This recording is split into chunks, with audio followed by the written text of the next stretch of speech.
பிரிஞ்சி செய்கிறதுக்கு 2 குழிக்கரண்டி எண்ணெயும் 1 குழிக்கரண்டி நெய்யும் நீங்கள் ஆட் பண்ணிக்கோங்க.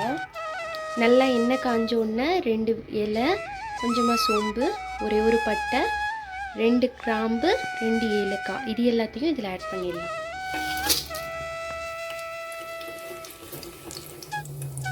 Welcome to Silk Bush channel. இப்போ இது நல்லா பொரிஞ்சதுக்கப்புறம் இந்த மாதிரி ஸ்லைஸாக நறுக்குன மீடியம் சைஸ் வெங்காயம் 2,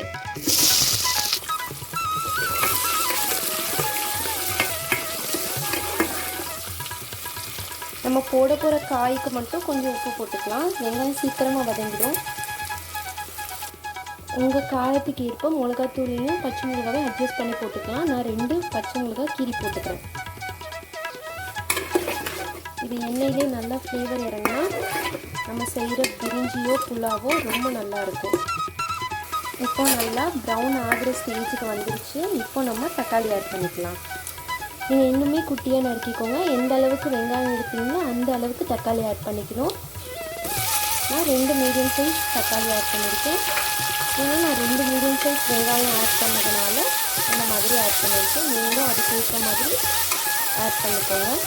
எவ்வளோ வெங்காயம் தக்காளி வதங்குதோ அந்த அளவுக்கு நமக்கு டேஸ்ட் இருக்கும். நல்லா சாஃப்டாக குக் ஆகுது.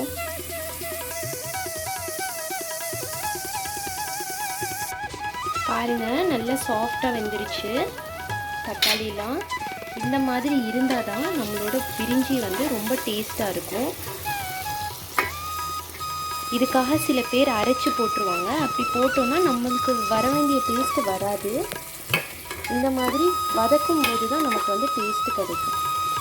இப்போது ஒரே ஒரு கேரட்டை இந்த மாதிரி நறுக்கி ஆட் பண்ணிக்கலாம். உங்கள்கிட்ட என்ன வெஜிடபிள்ஸ் இருக்கோ அதெல்லாம் எடுத்துக்கோங்க. நான் 1 கப் கேரட்டு, ஒரே ஒரு கேரட்டை இந்த மாதிரி நறுக்கியிருக்கேன். நல்லா பெரிய கேரட் அது.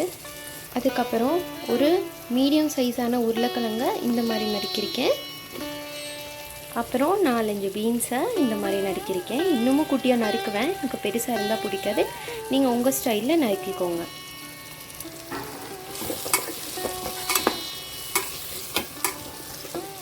இப்போது இஞ்சி பூண்டு சீரகம் லைட்டாக 2 சீரகம் போட்டு இஞ்சி பூண்டு நச்சு எடுத்திருக்கேன்.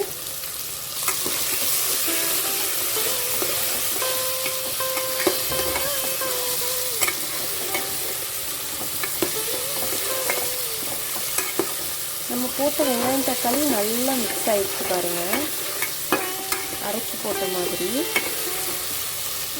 இதில் ஊற வச்ச பட்டாணி கடிச்சா போட்டுக்கோங்க. காஞ்ச பட்டாணி என்ன மாதிரி போடுறீங்கன்னா, ஊற வைக்க மறந்துட்டிங்கன்னா 1 மணி நேரத்துக்கு முன்னாடி சுடுதண்ணியில் கொதிக்கும் போது இந்த பட்டாணியை போட்டு அந்த சூடோடு அதை மூடி வச்சுருங்க. கரெக்டாக 25 நிமிஷத்துலேருந்து அரை மணி நேரத்துக்குள்ளே அது நல்லா ஊறிடும். அதுக்கப்புறம் இந்த மாதிரி நீங்கள் ஆட் பண்ணிக்கலாம். நான் அப்படி தான் ஆட் பண்ணேன். நானும் நைட்டு ஊற வைக்க மறந்துட்டேன். நீங்கள் பன்னீர் ஆட் பண்ணிக்கலாம், மஷ்ரூம் ஆட் பண்ணிக்கலாம். உங்களுக்கு என்ன பிடிக்குமோ நீங்கள் அதை ஆட் பண்ணி பிரிஞ்சியை தாராளமாக செஞ்சுக்கலாம். ஒரு சிலருக்கு மீல் மேக்கர் பிடிக்கும், வெஜ்ஜோடையே அதை ஆட் பண்ணிக்கலாம்.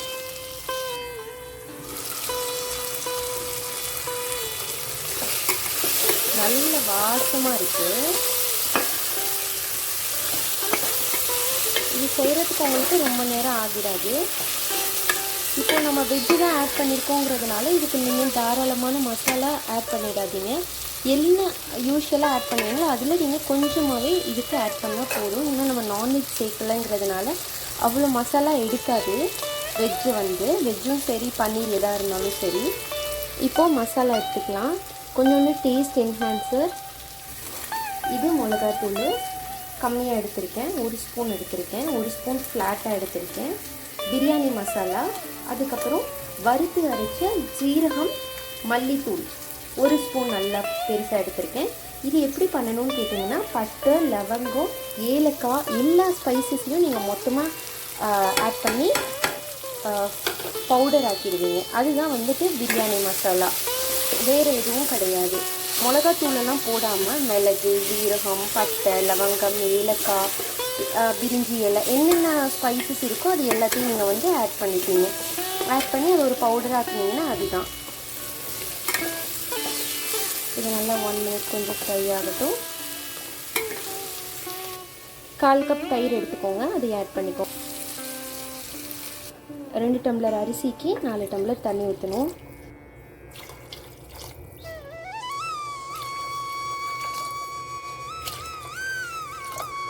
இப்போ இதில் கொஞ்சம் லெமன், ஹாஃப் லெமன் புழிஞ்சா போதும்.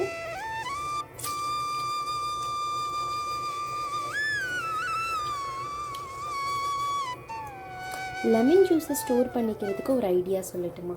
ஒரு கிளாஸ் ஜார் எடுத்துக்கோங்க. நீங்கள் எப்போயாச்சும் மார்க்கெட், சந்தைக்கு போனீங்கன்னா நீங்கள் கண்டிப்பாக 4-5 லெமன் சேர்த்து வாங்குவீங்க இல்லையா? அப்படி வாங்கும்போது அதை எல்லாத்தையும் கிளாஸ் ஜாரில் உடனே கையோடு புழிஞ்சு வச்சுருங்க. அதுக்கப்புறம் அதை வந்து ஃப்ரிட்ஜில் நீங்கள் 6 months வரைக்கும் நீங்கள் ஸ்டோர் பண்ணிக்கலாம். ஸ்டீல் அந்த மாதிரி யூஸ் பண்ணிங்கனாலோ இல்லை பிளாஸ்டிக்கில் போட்டிங்கனாலோ வேஸ்ட் ஆகிடும். நீங்கள் கிளாஸ் பாட்டிலில் பண்ணால் மட்டும் அது வந்து அந்த ஜூஸ் அப்படியே நல்லா இருக்கும், ஃப்ரெஷ்ஷாக இருக்கும். அதில் நீங்கள் தண்ணி எதுவுமே யூஸ் பண்ணக்கூடாது. ஒருத்தரோட கையிலேயே நீங்கள் எல்லாமே பண்ணி வச்சிட்டிங்கன்னா அப்படியே சூப்பராக உங்களுக்கு வந்து லெமன் ஜூஸ் ஸ்டோர் ஆகிடும் ஃப்ரெண்ட்ஸ். மல்லித்தலை, புதினா வந்து நீங்கள் வந்து ஒரு கைப்பிடி எடுத்து ஆட் பண்ணிக்கோங்க. சும்மா கொஞ்சோண்டு இந்த அளவுக்கு எடுத்து ஆட் பண்ணிக்கோங்க. நான் வந்து அந்த கிளிப்பை எடுக்க மறந்துட்டேன் வீடியோ, ஸோ நீங்கள் மறக்காமல் ஆட் பண்ணிடுங்க.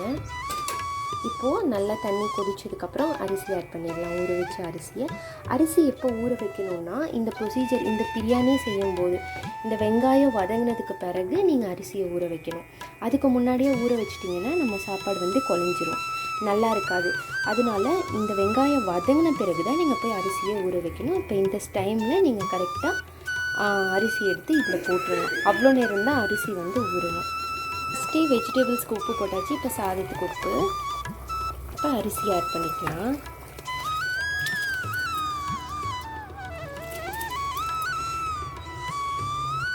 இந்த ஸ்டேஜில் கொஞ்சமாக கஸ்தூரி மேத்தியை நல்லா க்ரஷ் பண்ணி ஆட் பண்ணிக்கோங்க. இந்த மாதிரி புதினா, மல்லித்தலைலாம் நம்ம ஃப்ரெஷ்ஷாக நம்ம வாங்கிட்டு வருவோம். ஓரளவுக்கு ஒரு கட்டு மாதிரி வாங்கிட்டு வருவோம், சம்டைம்ஸ் 2 கட்டு கூட வாங்கிட்டு வருவோம். அதெல்லாம் வந்து நம்ம எப்போ நமக்கு தேவைப்படுமோ அந்த நேரத்தில் பார்த்திங்கன்னா நல்லா காஞ்சு போயிருக்கும். அந்த டைமில் நீங்கள் என்ன பண்ணுறீங்கன்னா, ஒரு வாழை இலை எடுத்துகிட்டு அந்த வாழை இலையில் நீங்கள் அந்த இலைகளெல்லாம் வந்து நல்லா ஒரு பொட்டணம் மாதிரி போட்டுட்டிங்கன்னா அது நீங்கள் வந்து 1 week 2 weeks வரைக்கும் அது அப்படியே வாடாமல் இருக்கும். இதில் இன்னொரு பெனிஃபிட் என்னென்னா, நம்ம க்ரீன் டீயை விட பெஸ்ட்டு லீஃப் எதுன்னா அந்த வாழை இலை தான். அந்த வாழை இலையில் இருக்கிற நியூட்ரியன்ஸ் வந்து நம்மளோட க்ரீன் டீயை விட காட்டிலும் எல்லா கீரை வகையிலையுமே சிறந்த கீரை எதுன்னா வாழை இலை. அதை வந்து நம்ம நேச்சுரலாக சாப்பிட்றதுக்கு நமக்கு உடம்பு வந்து செரிமான தன்மை கிடையாது, மாடு ஆடுங்களுக்கு தான் இருக்குது. அதனால நம்ம வந்து அதில் போட்டு சாப்பிடும்போது அந்த சூடான சாப்பாடு அந்த வாழை இலையில் இறங்கி அதில் இருக்கிற மருத்துவ குணங்கள்லாம் அந்த சாப்பாட்டில் இறங்கி நமக்கு ஆரோக்கியத்தை கொடுக்குது.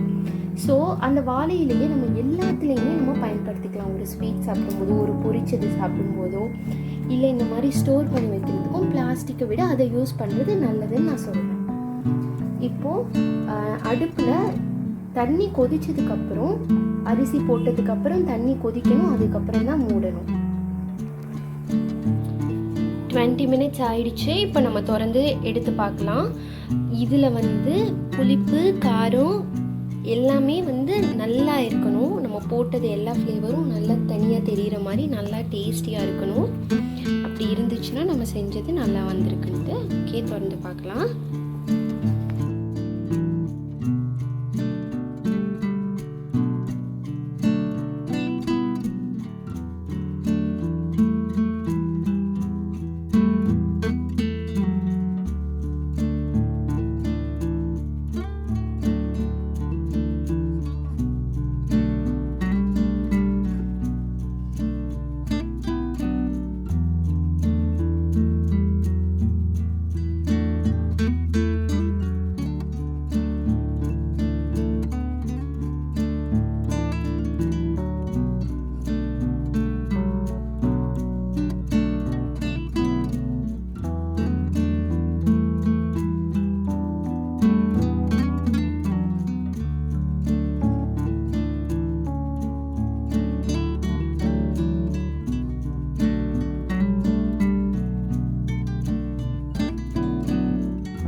ஸோ டேஸ்டியான பிரிஞ்சி ரெடி ஆகிடுச்சு.